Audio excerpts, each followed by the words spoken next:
right, good evening, everyone. All right, good to be here this evening. You know, there's a funny story on how I actually got to do this presentation today. I wanted to thank Mr. Williams. Where are you, Mr. Williams? There you go. There he is. Give him a round of applause for bringing me in this evening. But the story kind of goes, Mr. Williams was looking for somebody that's an expert in the area of talking about success. He wanted the number one speaker in the area, but unfortunately that person wasn't available. So he was thinking, well, okay, if I can't get the number one speaker, I'll at least get somebody that knows a thing or two about being successful and what it takes to become successful. And unfortunately, that person wasn't available either. Now he's starting to get a little frustrated and irritated, as you would have, because he's got to get this thing together. And then he said, well, if I can't get the expert in the area of success, if I can't get somebody that knows a little bit about success, I can at least get somebody that looks good while they're doing it. And now that person wasn't available either. So finally, I get a call. Me.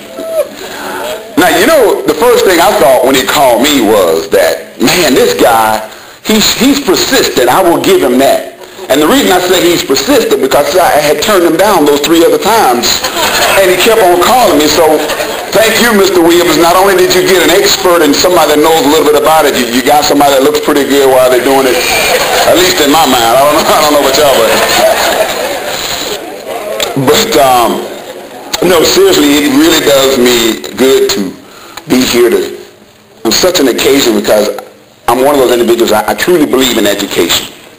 And, you know, I always talk to high school students. I've had the opportunity for the last 8 years to travel the country and talk to high school students. I've probably talked to, you know, close to 30,000 students. And they really need this information. If they don't need it any other time, they need it now. That education gives you options. That's the thing. I mean, you get a lot of things with education, but the main thing, in my opinion, is it gives you options. You always have an option when you have an education. And I can think of all the times where I've had opportunities come my way, and one of the first things they ask me, well, do you have a degree? I'm like, well, yeah, I think, wait a minute, yeah. So education does give you options to succeed. So that's kind of what I want to talk to you about today. So where are my scholarship recipients? Where are they? If you can just give me a quick show of hands. Are there scholarship recipients in here? Don't be shy. Just raise your hand. I'm not going to call you on stage or anything. I just want to know who to direct my message to. That's why they got me here. Okay, so there you guys go right there. Great. Education gives you options. So I'm going to start off by saying this, guys. Life isn't fair. Honestly, it's not fair. And you know how I know? Because a lot of things have happened in my life where I found myself at a point where I'm saying life isn't fair. I remember getting a C on a paper that I knew I should have got an A on because I turned it in late. Life's just not fair.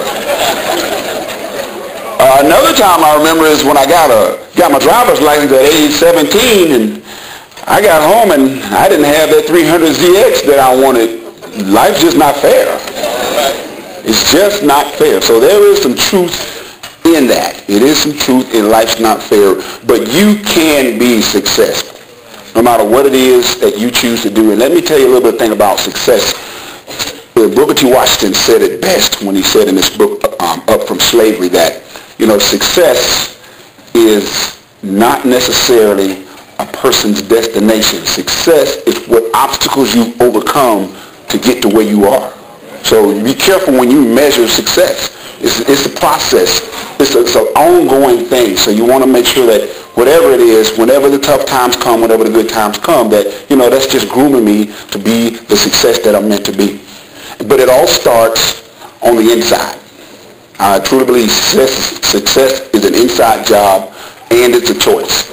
The people that are successful, they're successful because they made the choice to be successful. They made the choice to be successful no matter what, no matter who or what got in their way as far as their success was concerned.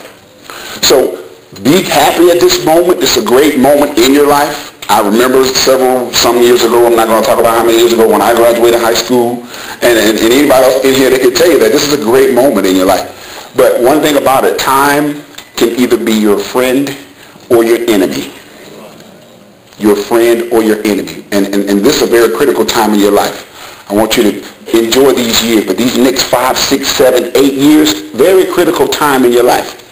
And what's going to happen is, some of you are going to come back to your 10-year reunion, and you're going to be extremely successful beyond your wildest dreams. And then there are others who will come back and look and say, well, you know, I thought my life would be a little bit different. So here's how the scenario normally plays out, because I've gone to a couple of high school reunions here in my time. And you figure by the time you come back to your 10-year reunion, you're like, 27, 28, depending on when you graduate. And there's one question that's asked more than anything else at your high school reunion. And parents and everybody else, I want you to think about your high school reunion and see, don't you agree with me? The one question that's asked the most when you went back to your high school reunion was, so what are you doing? So what are you doing? And either you're going to have a story to tell, or you're going to make excuses. Honestly. So I want you to remember those words. When you get 27 and 28 years, if you decide to come back, because some people, they're just so ashamed, they don't even bother to come back. So what are you doing? That's what I want you to remember, that question. And be prepared to have a story. So what are you doing? That's the question that's asked the most for those individuals who come back to their high school reunion. So I've got a few things that I want to share with you today about success. And I've kind of taken a few notes here, if you don't mind.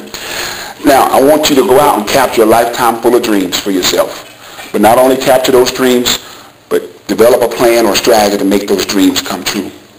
But be careful, because dreams are very fragile things. They're easily broken.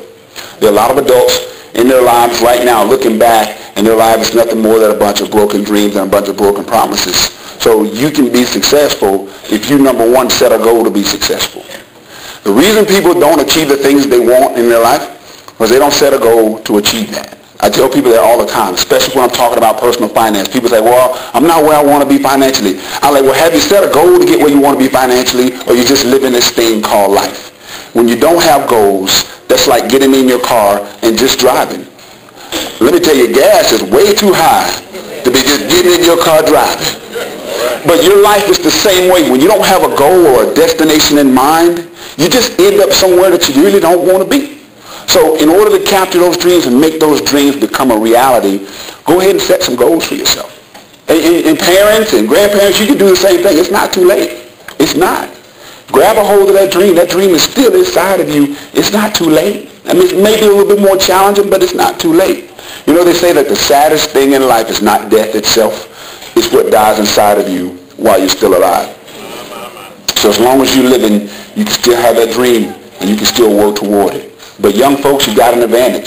So take advantage of the opportunity that you've been given. So when it comes to success, there are three choices, and I kind of brought them here. Three choices. There are a lot of choices that you have to make along the way of success, but there are three choices that I want to focus on. And let me tell you a little bit about successful people. And I know this because I love to read. I'm one of those individuals where I'm consumed with reading. Because the way I figure it is, if there have been so many people that have come before me that have achieved levels of success, why don't I just read what they did and mirror my life after theirs? Now, it may not be exactly the same. It may not be the same path. But if I can avoid some of the pitfalls that they've had in their lifetimes, it's just going to make my road to success a lot easier. Now, I've determined that successful people, what made them successful was they had the desire and the know-how. Something inside of them drove them to success.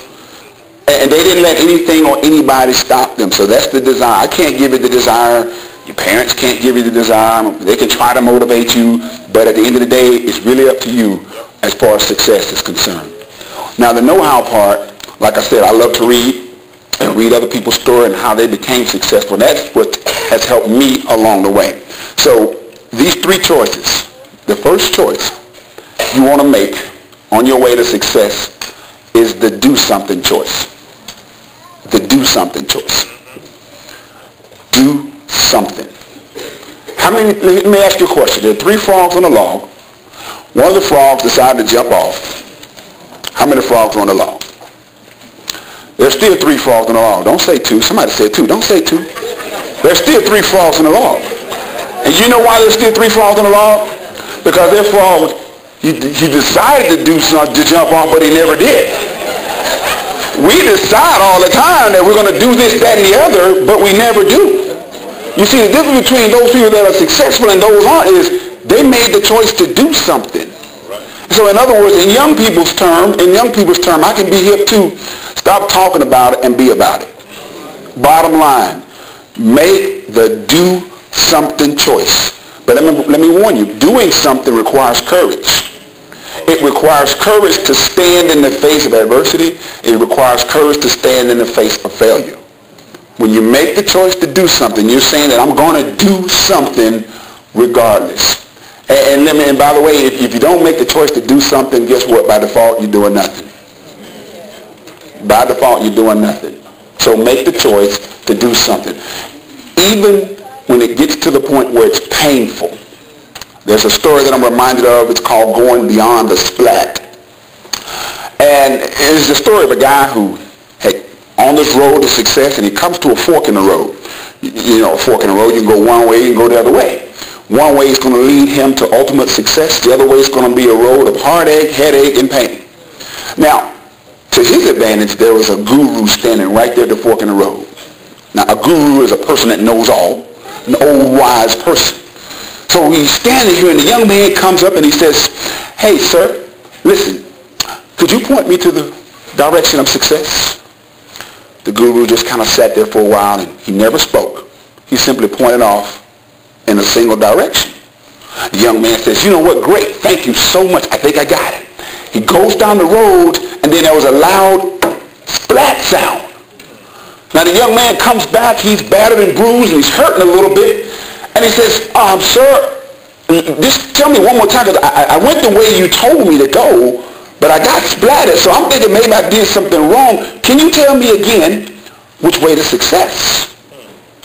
Guru stood there, didn't say anything again, and he simply pointed off in the same direction. The young man's excited now. "Okay, I think I got it." And he goes down that same road, and about that same point, there was another splat sound, but it was even louder.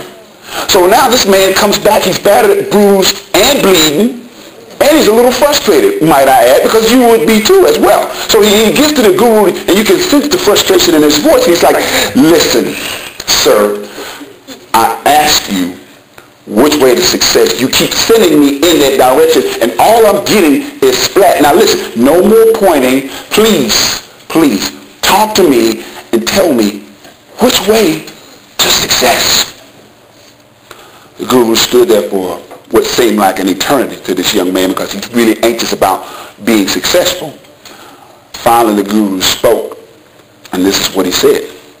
He said, "Success is in the direction that I sent you. It's on the other side of the splat." So the question is, are you willing to go beyond the splat, beyond the point where it hurts, beyond the point where you're afraid, beyond the point where it's painful, and you start to doubt yourself? Success is on the other side of the splat, but you have to make the choice to do something. That's the first choice, do something. The next choice is the persistent choice. Persistent choice. Meaning you have to be in it for the long haul, because you never know when your success is going to come. It comes just at the moment where you're about to give up. There are many people who are just 3 feet from success. 3 feet from success, and they never realized the success because they gave up too soon. And let me tell you about this thing called success. When it comes to being successful, that means there's some failures along the way.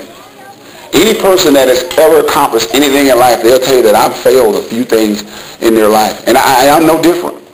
I'm no different. I've done some things in my past that I thought, well, maybe I probably shouldn't have done it. And it's okay to fail. It's okay to fail. It's okay to make mistakes. It's just not okay to keep making the same mistakes. So you have to take an opportunity to learn from your failure and be persistent in this quest for success.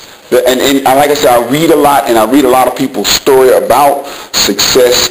And here's the deal. You've heard of Starbucks, right? Everybody's heard of that company. I know I have, because I'm in Starbucks rehab. My wife told me I need to stop going, because I was spending like $1,300 a year in coffee just at Starbucks, because I was going like every day. It was some days I didn't even want to go to Starbucks, but I just ended up there. So I read the story about the guy, Mr. Schwartz, that actually started Starbucks. And his story is called Pour Your Heart Into It. And he talks about how when he first started, he recognized opportunities. And that's part of being successful. You got to be prepared when opportunities come your way. So they say that success is where preparation and opportunities meet. So he was a salesman, and he was selling products for coffee makers, and he recognized this one company in Seattle was buying a lot of their products. So long story short, he ended up going out there and buying Starbucks. He started expanding the company real fast, so fast that he found himself short on money, and he needed to come up with some capital. I think he needed like $1.2 million. And a lot of the investors says, man, when you get to the point where you've got $800,000, then we can jump and board. So his goal was, okay, I need to raise $800,000. So he had quit his job. He had cut back, he had gave up everything. He was all in, as they say in gambling terms. He was all in. And I remember reading in his book, and this is what I mean by the persistence choice, was that he had only raised like $100,000, and he needed the other $700,000. He said he was new to Seattle. He was about 33 years old. And in 1 year, he called 242 people to ask them about investing in his company. 217 of them just flat out said no. Now, to me, that's a testament in persistence. And you know what I got from that story when I read that? Was that, when things come your way and troubles come, you got to do like he did. Just hang up the phone and keep dialing. Hang up the phone and keep dialing. Success is just a phone call away. The problem is we don't know how many phone calls it's going to take. If we knew how many phone calls it was going to take, it would be easier, right? Everybody would be excited about success, but we don't. So hang up the phone and keep dialing. When life throws you a curve, hang up the phone and keep dialing. When you're facing failure, what do? Hang up the phone and keep dialing. When you're scared and don't know what else to do, hang up the phone and keep dialing. That's the key. Just keep dialing, because success is out there. You just have to be persistent enough to want to be successful. Remember, it starts on the inside. You got to make the choice to do something. And when you make the choice to do something, be persistent in that. So that's my second choice. My third choice is the attitude choice. All right. You got to watch your attitude. I get a chance to talk to a lot of young folks, and some of them got some good attitudes, others of them, but I always chalk it up. Hey, I did my part. I came here, I spoke to the masses. I got to go and speak at a high school up in Houston next week.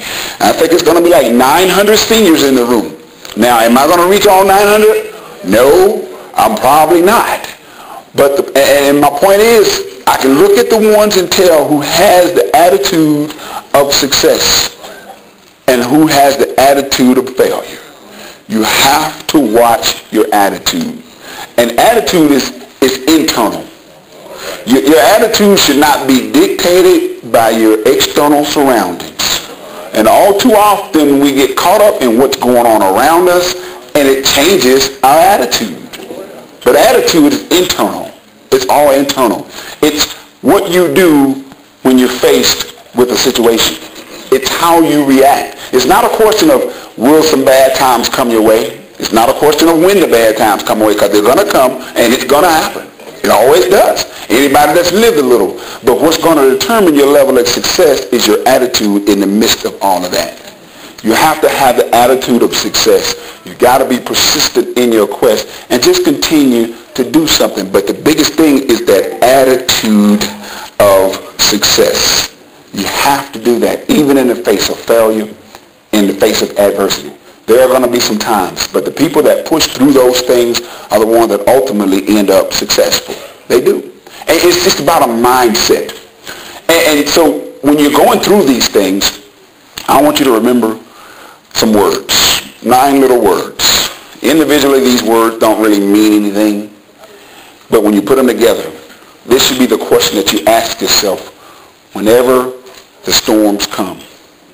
And those words are, am I doing all that I can to succeed? That's the attitude you have to ask yourself. Am I doing all that I can to succeed? It's not about what everything else is going on around me. Yeah, I could be the victim, but victims never succeed. You know, yeah, I've got a lot of things in my past that would allow me to be the victim, and I would be justified in being a victim. You know, I've seen my dad like 2 times in my whole life. I could be a victim. I could blame it on him. Okay? I was raised with a single mom in the city of Birmingham. Sometimes she had jobs, sometimes she didn't. Sometimes we had lights, sometimes we didn't. I could be a victim. But, it goes beyond that. All those things. I remember not having great grades. I wasn't the smartest person in my high school, believe it or not. I could be a victim. But it's all about that attitude. You have to have the attitude of success and get that no victim mentality. I am nobody's victim. Nobody's victim. I have the attitude of success. So you want to get that. Remember, you ask yourself, am I doing all that I can to succeed? Because I'm reminded of a young man when he was in high school. He was like 5'9", weighed like 125, 130 pounds with wet rocks in his pocket. And this young man decided that he wanted to go and become a United States Marine. And all of his friends were like, what? Dude, have you looked at yourself in the mirror? And even his family was doubting it. Wow, the Marines, huh? And so that young man was in boot camp, and sure, it was hard. I mean, after all, it's the Marines. It's the toughest training known to man. It's 13 weeks of just pure hell. And so, this young man is sitting there, and there were times at night where he was just crying his pillow, thinking, did he make the right choice? Is this the decision? Maybe I should have listened to my family. Maybe I should have listened to my friends when they told me not to do this. But honestly, that little young man that's 5'9" and weighed like 132 pounds stands before you today. And he did make it through 13 weeks of the toughest training known to man. But, thank you. It was because of his attitude was, am I doing all that I can to succeed?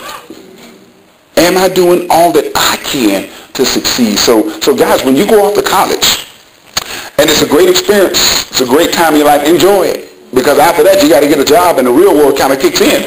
So I just want to throw that out there.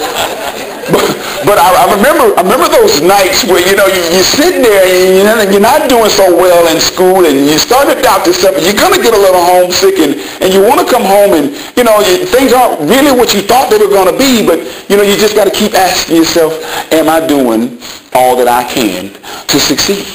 And you're going to have that one class. For me, that class was college algebra. I mean, and believe it or not, I majored in finance, and I got a master's degree in accounting, but I failed college algebra my first semester in college.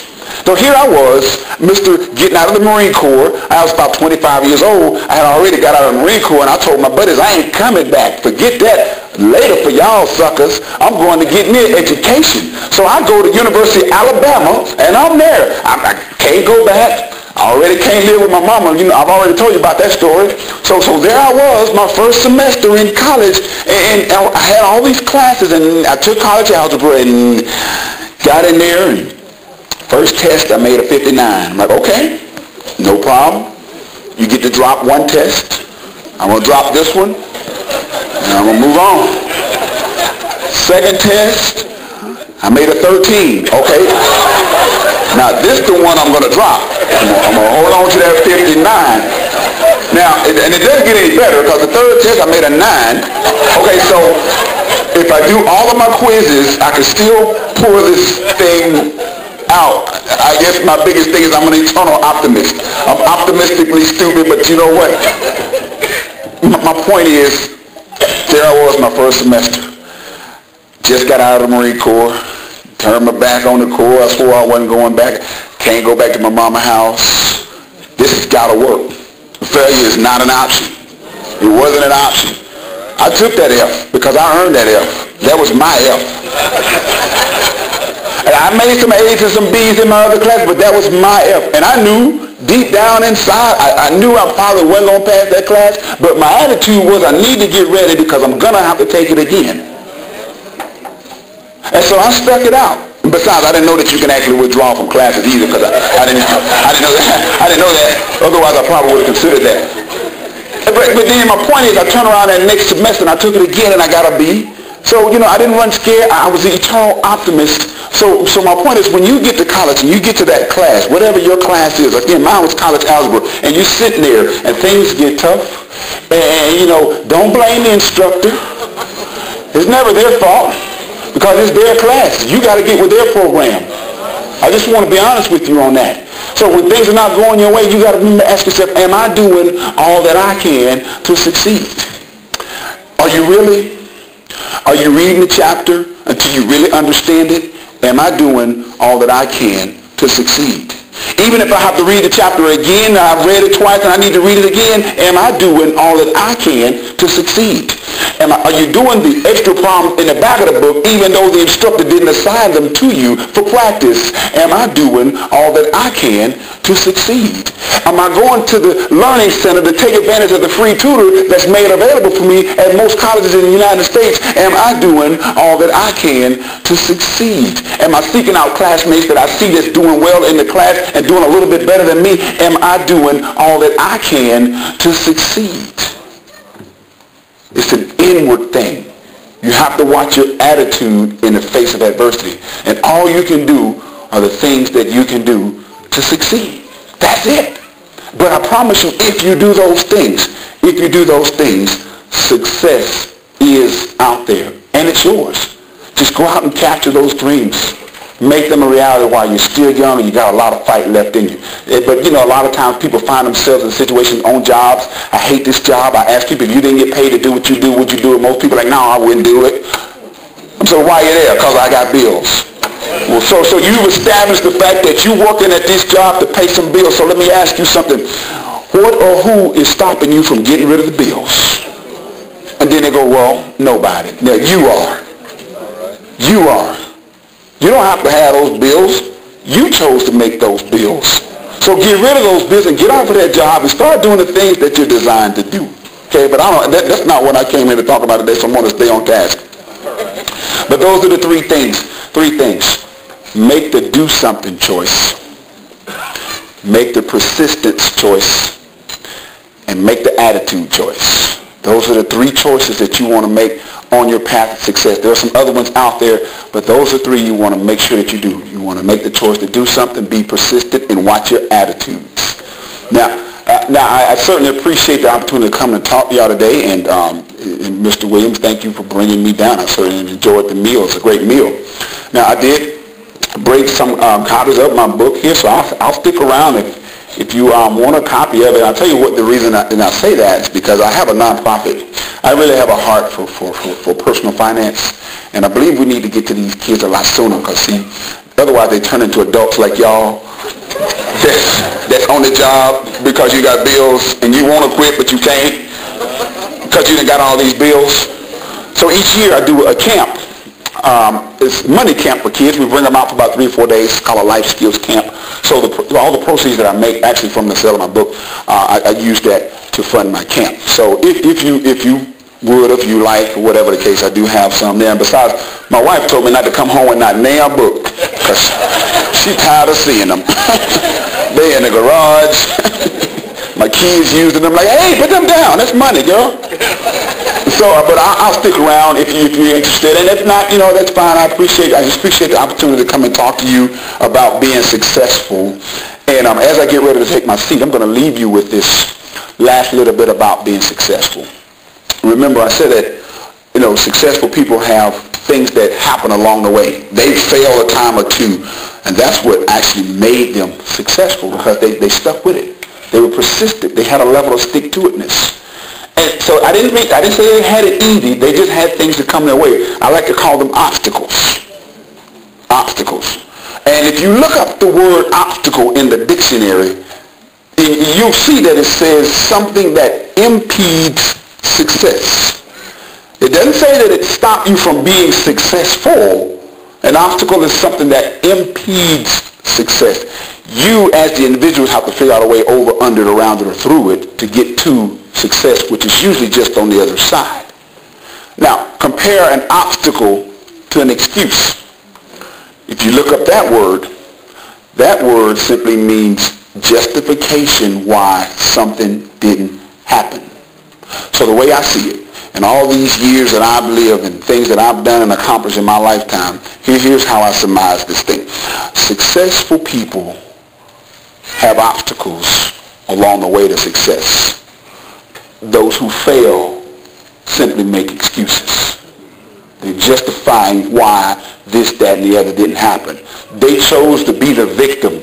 They chose to do nothing instead of doing something, and they weren't persistent in their efforts. So successful people have obstacles. Those who fail make excuses. And this is one last story I'm going to share with you before I take my seat. And it's the story of a young man who wanted to learn judo. So he says, you know what, I'm going to go by there, I'm going to learn judo, I'm going to sign up. So he goes and he signs up, and the judo master says, well, you know, we've already started this class this week, so we're going to start you next week, so come on back. He says, okay, great. Now here's the deal about that young man. He had lost his left arm right below the elbow in a horrible accident. He lost his arm. It's gone, just had one arm. So the judo master was thinking, okay, I've got to figure out how we're going to do this. So he taught this young man one move, just one move. He says, here's what I want you to do. I want you to learn this move. So 2, 3, 4 weeks pass. This guy's coming in every day. He's diligent. He's persistent. He's learning this move. He's mastering this move. And probably about week 5, he says, hey, listen, when am I going to learn something else? And the master says, don't worry about it. Just keep learning that move. Keep practicing that move. So he does. He stays persistent, practices move. About another week or so later, the judo master comes to him and says, listen, I put your name in a tournament. We're going to do a tournament. He said, what? Wait a minute. I can't fight in a tournament. I mean, all I have is just one move. He said, don't worry about it. You'll be fine. Just go out there. So on the day of the tournament, they get out there. You get ready to fight the very first guy. And he turns around and he says, sir, are you sure I can't beat this guy? All I have is just one move. He says, no, don't worry about it. So he goes out there and he's fighting his opponent. Ultimately, and of course it's hard. I mean, after all he has is what? One move, right? So he's fighting this guy, and ultimately his opponent made a mistake. And he was able to win his very first fight with what? One move. Now this happens fight after fight after fight. He keeps winning. And every time his opponent made a mistake, and he was able to win with what? One move. That's right. Now, finally he found himself at the very last fight of the day, the championship round. I mean, it was this big old trophy and this big old check that's out there waiting on him. And he was kind of nervous, kind of excited, because after all, this guy that he was fighting was the champion from last year. I mean, this guy was bigger, faster, stronger than him, better than him. Kind of reminded me of myself, but we won't go in that. So he's out there and he's getting ready to fight this young man, and he's fighting. And man, let me tell you, it is hard, because this guy's the champion from last year. This is the championship round. And at one point during the timeout, you know, he was in the corner. He was just breathing. He was like, "Ooh, master, I don't think I could beat this guy. I mean, it's been fun, but I can't beat him. He's too good. All I have is just one move." The master says, "Go back out there. Don't worry about it. You'll do fine." And ultimately, that opponent made a mistake, just like everybody else. And that young man was able to win the whole tournament with what? One move. Now, they're on the way home, they're sitting in the car, and the young man's sitting there and he's starting to cry a little bit. Tears coming down his eyes. And so the judo master looks over at him and he says, "Well, you know, what's wrong with you, son? You just won the tournament." And he says, I know, master, and it's just, I'm so happy, but, you know, life just hadn't been the same when I lost my arm, and I just didn't know what I was going to do. But, you know, coming out here and winning this tournament, it gave me hope. And you know, you believed in me when I didn't even believe in myself. He says, and I still don't understand how I was able to come down here and win this entire tournament with just one move. So the master just kind of sat and he looked at him and says, "Well, I'll tell you what happened, son." He said, "First of all, I'm proud of you. You did an excellent job.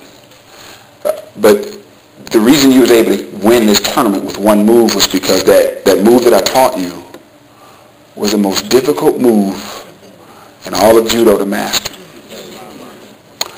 He goes on to say that The only way to beat somebody that knows that move would be to grab them around their left wrist. You see, sometimes the things that we see as obstacles to keep us from doing the very thing that we want to be doing as far as being successful are the very things that can allow you to be successful. It's just a matter of your perception and how you look at it. So that's how he was able to win that fight, because you have to grab him around their left wrist, and he had lost his in an accident.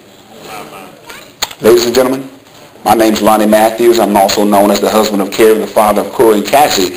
It has been a pleasure to talk to you this evening. Thank you so much, and God bless every one of you.